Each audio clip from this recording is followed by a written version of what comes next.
Thank you very much, Mr. Callan. Mr. Farage for 2.5 minutes, please. Well, happy Schuman Day, or Europe Day as you now call it, although I thought the celebrations were rather muted.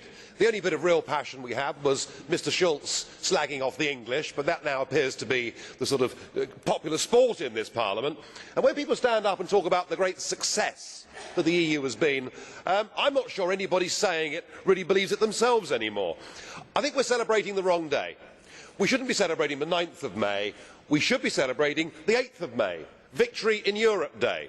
We should celebrate the last time the Germans tried to smash the continent and they foundered, and at least half the continent got its democracy back. What we're celebrating on the 9th of May is another attempt, through different means, to smash democracy across Europe.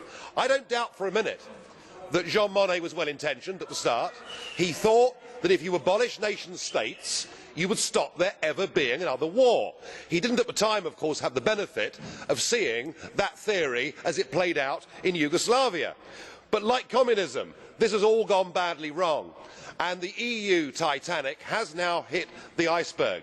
It is a European Union of economic failure, of mass unemployment, of low growth, but worst of all, it's an EU with the economic prison of the euro.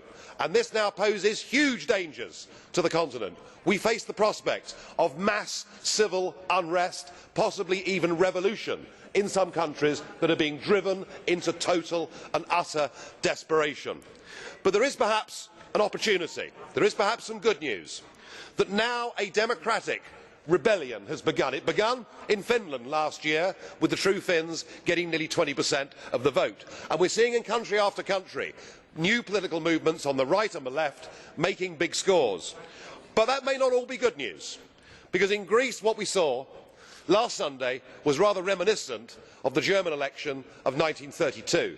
We saw the status quo centre collapse and the extremes of right and left rise. You know, this project could even cause the rebirth of National Socialism in Europe. We are headed the wrong way. We must break up the eurozone. We must set those Mediterranean countries free. We must try to build a Europe. I want a Europe, but a Europe based on trade, a Europe based on cooperation, a Europe based on us sitting round the table and agreeing sensible rules on crime and the environment. We can do all of those things, but we cannot do it if we're asked to rally behind that flag. I owe no allegiance to that flag, and nor do most of the people in Europe either.